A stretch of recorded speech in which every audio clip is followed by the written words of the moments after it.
Fala pessoal, bem-vindos ao canal, bem-vindos a mais um vídeo. Michel aqui hoje para falar com você sobre Bitcoin. Bitcoin, eu vi um papo de que o Bitcoin precisava se provar no tempo, de usabilidade e tal. E eu queria explicar aqui algumas coisas para vocês, porque com esse vídeo aqui você vai saber exatamente como você vai defender o nosso mercado. Por quê? Porque eu quero que você vire um defensor do mercado? Não, porque isso seria até óbvio, né? Mas eu quero que você entenda o potencial, o poder dessa tecnologia, até onde a gente pode chegar, o que a gente já conquistou e qual é essa revolução que o Bitcoin está causando, tá? Antes da gente avançar, por favor, se inscreva aqui no canal e ative o sino para você receber nossos vídeos sempre em primeira mão, beleza? Vamos lá então, o que a gente vai abordar aqui? Primeiro, prova no tempo. O Bitcoin precisa se provar no tempo. Segundo ponto, usabilidade do Bitcoin, tá? E um terceiro ponto que é a facilidade. Vamos lá. Para se provar no tempo, o Bitcoin ele foi lançado em 2008. A primeira transação se deu em 2010. Então, em 2022, a gente tem pelo menos 12 anos de utilização de Bitcoin. Nesse tempo, a gente não tivemos problemas. Quando eu falo problema, não é probleminha, um ajuste, uma novidade, uma atualização, um risco identificado por um hacker do bem. Hacker do bem, um paralelo rápido aqui, todos os grandes projetos, eles pagam hackers para tentar invadir ou achar brechas, e achando essas brechas, esses hackers recebem uma grana e o protocolo ali sabe que aquilo existe e arruma antes de virar um problema, tá? Então eu não tô falando dessas coisas, porque isso aí faz parte do desenvolvimento. Tô falando de um problema de fato, algo que, por exemplo, poxa, depois disso aqui os fundamentos do Bitcoin estão abalados. Depois disso aqui, aquela questão que o Bitcoin trazia de segurança está abalada, a descentralização está abalada. Esse tipo de coisa, tá? Nesses 12 anos não tivemos. A nível de comparação, imagina quanto o seu banco, nem tô falando o sistema bancário, tô falando o seu banco, seja lá qual for o seu banco. Imagina quanto o seu banco gasta por mês em segurança para evitar que as pessoas tenham acesso ao dinheiro, para guardar tudo aquilo. E atualmente o Bitcoin, aí quando eu falo Bitcoin serve para uma infinidade, milhares de criptomoedas, mas vamos focar no Bitcoin. O Bitcoin tem isso de forma nativa, tá? Essa segurança é de forma nativa dada pela blockchain e cada dia ela fica mais segura, porque quanto mais cresce, mais segurança dá a rede. E aí nesses 12 anos, a primeira transação de Bitcoin é uma transação histórica que comprou-se com milhares de Bitcoins, comprou-se 2 pizzas. Essas 2 pizzas entraram para a história, só que muito mais pelo valor que hoje valeriam aquelas pizzas, mas pelo valor daquele ato em si. Foi a primeira vez que provamos que o Bitcoin pode ser usado como moeda. Alguém aceitou o Bitcoin, alguém entregou o produto do outro lado. Então esse momento é um momento de marco na história. A partir dali começou-se o Bitcoin. Durante um grande período ele foi P2P. Como assim, Michel? Se eu queria comprar Bitcoin, eu tinha que achar alguém que estivesse vendendo Bitcoin. Eu falaria, beleza, ó, tá aqui o dinheiro, me dá aqui o Bitcoin. Isso dificultava a transação. Sem falar que as transações demoravam semanas. Você mandava uma compra de Bitcoin, uma venda de Bitcoin, aquilo demorava muito. Você não tinha certeza do preço. Você tinha que colocar um slippage muito grande, porque senão, até que a sua transação fosse aprovada, aquilo já teria passado do tempo, o preço teria mudado, enfim, você poderia não conseguir aprovar a sua transação. Só que isso vem evoluindo e chegamos em 2022. 2022 é um ano onde a gente tem exchanges centralizadas que você faz qualquer operação em tempo real. E aí eu não tô falando aqui se isso é contra a ideia inicial do Bitcoin de descentralização, só que o fato é que facilita a vida das pessoas. De forma descentralizada, nós temos uma infinidade de carteiras muito boas e seguras, por sinal. Temos carteiras, inclusive carteiras físicas. Eu tô com a minha Trezor aqui, por exemplo, para te mostrar. Uma carteira dessa aqui, por exemplo, ela é um dispositivo que surgiu nesse tempo aí, ó. Vamos ver se a gente dá um foco nela aqui. Ela surgiu nesse tempo aí para facilitar as transações, principalmente em Bitcoin. E aí coisas assim vão acontecendo e vai facilitando. E aí agora, de 2021 para cá, começou uma adoção muito maior. Não nasceu em 2021, mas de 2021 para cá começou uma adoção muito maior das segundas camadas. No caso do Bitcoin, a Lightning Network. O que é uma segunda camada?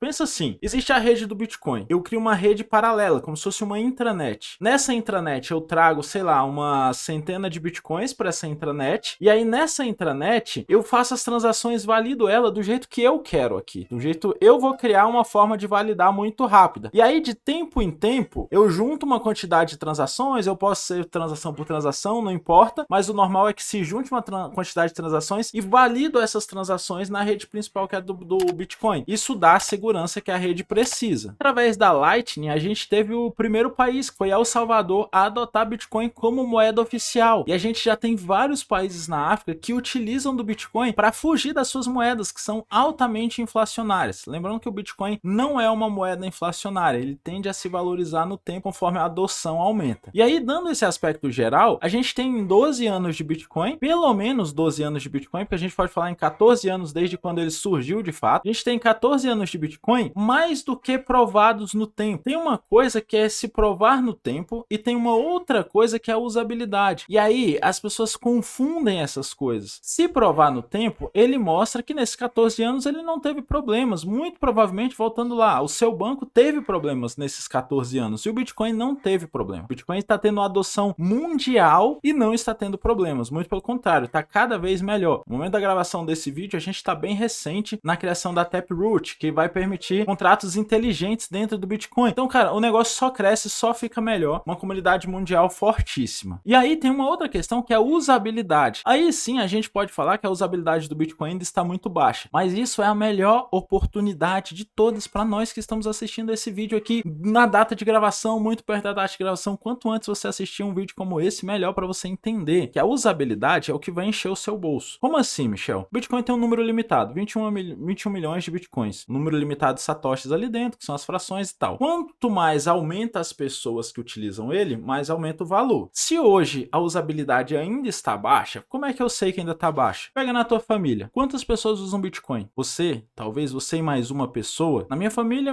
eu tenho tios, uns 20 tios mais ou menos. Uma família bem grande. Eu não sei de ninguém que utiliza criptomoedas na minha família, a não ser eu, tá? E ainda assim, eu faço poucos pagamentos de fato com criptomoeda, porque o mercado ainda não está pronto também. Essa usabilidade, ela vai crescer. Vai chegar no momento que todo mundo na sua família vai ter uma carteira de Bitcoin. Todo mundo vai transacionar com Bitcoin. Quando esse momento chegar, será o momento que você que está tendo Bitcoin hoje, quando a adoção ainda está muito pequena, terá feito 5, 10 vezes o valor dos seus Bitcoins. E aí, para te provar que isso vai acontecer, eu vou te dar exemplo de outras tecnologias. Tecnologias que para você hoje é muito simples e que a pessoa fala, poxa, surgiu ontem e já está bombando. E não é. É uma análise errada. Porque as pessoas podem falar, mas o Bitcoin tem 14 anos e ainda não ganhou adoção. Vou te dar alguns exemplos aqui. Primeiro, o iFood. O iFood, ele se popularizou no Brasil. Antes da pandemia ele já era popular. Só que ainda era um nicho muito específico. Eram as pessoas que utilizavam celular, compravam pediam comida e tal. Era um nicho específico. Veio a pandemia, acelerou o processo. Hoje, muito provavelmente, sua mãe, seu pai, suas tias,